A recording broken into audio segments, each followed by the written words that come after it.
Oh, me again. We're going to update everyone on the new section, the fall section that we're building, the expansion.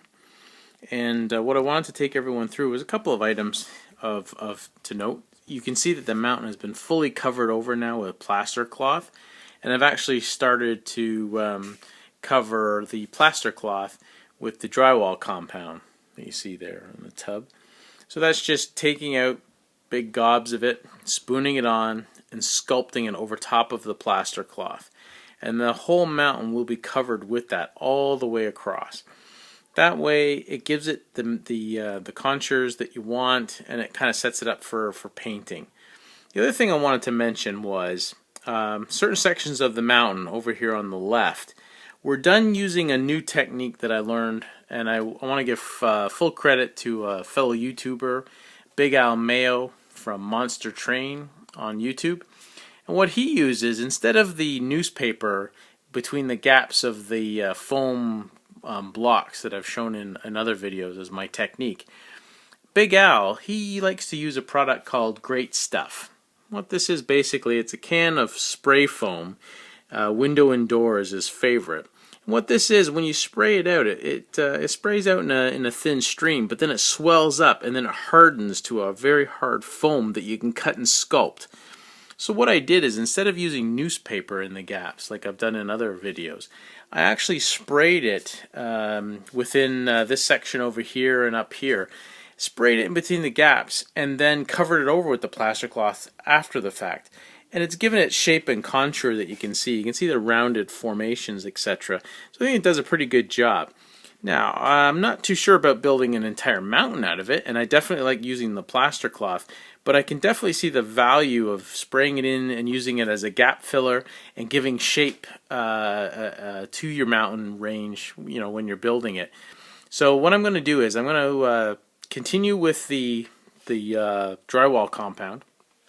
Got to cover up the entire mountain area, and once that's finished, then I'll have to get my spray paint technique where I paint layer after layer of color onto the mountain to give it the effect that you see over here in the winter scene, the gray that you see there. And if I take it over here, you can see other mountains, right back to this small mountain little hill that I have here, where I've done spray coating after spray, and you have to layer it and upon layer it. And what happens is it gives it a three-dimensional kind of quality and really gives a rocky type finish that I really like. So anyhow, long story short, we'll do that when the time comes. We've got to do a lot of plastering before that. And I also want to point out that something new that I've tried here, I recently came into possession of some of the rock molds that you can make, where you can buy from Woodland Scenics a mold where you put plaster within that mold. It creates a kind of like a rocky facing, and then from there you attach that to your mountain range. Here's an example here of a loose piece. So this is made with a mold. You can see the flat surface on the back. You pour the plaster into the mold, and it comes out with a nice rocky facing, lots of detail. You can see the cracks here and the contours of the rock. What I've done is, on this hill, instead of just using the normal plaster technique, I've actually attached a lot of the rock facing right onto the small hillside. And I filled in the gap using Big Al's foam method, and then I've covered it over with the drywall compound, as you can see on the top here. So what's going to happen is I'm going to paint all that as a rocky facing using techniques that I've learned from the Woodland Scenics website. Give that kind of a nice rocky facing look, but all this will be dirt and grass. And it'll have that nice look of a hilly berm that has some rocky outcroppings. So hopefully that will turn out. We'll see how it goes. First time I've used it, so we'll see how it turns out as compared to just completely using the drywall compound technique, which I've used on all the other mountain ranges on the train set so far. So anyhow, I just wanted to point that out. Another little interesting little change. The other thing too, just a note to everyone, when we first did the videos, we showed a lot of the cardboard shims that are used to level out the track. As you can see, I've laid the plaster cloth on all of the cardboard pieces in order to get it prepared for doing some more of the wallpaper pasting. See, you don't want to have the cardboard exposed. It's a little bit more difficult to work with when you're using the drywall compound to cover that up. So instead what I've done is I've covered it over with the plaster cloth in preparation for laying a coating of the drywall compound over that, and that will allow me to paint it and do the landscaping appropriately, right? So all the cardboard basically is covered up, right up, and you see I've covered the tracks. The tracks are still covered internally inside this mountain. This strip goes all the way inside the mountain and all the way back to cover up the entire track area. And that's because once I start spraying this whole area with this watered down solution of paint color, paint's going to drip through. It's just going to happen. And you don't want your track covered. So you want to make sure that your track is fully covered over with a layer of cardboard like that, so that as the drippings come through, it won't go on your track and stick to it. It's very difficult to clean inside the tunnel once you've done, right? So what will happen is I'll paint the entire area, get it all sprayed down, get it to the level that I want, and then I'm going to pull that cardboard right out of there, and it will uncover the track inside, and then it'll be back into operation. Okay, so few other little details. I put a little portal there on the car tunnel in preparation for eventually, being able to draw a nice road coming through there, and which will come through this little tunnel that we have here, and eventually it will come into a nice town that we're going to build into this section here.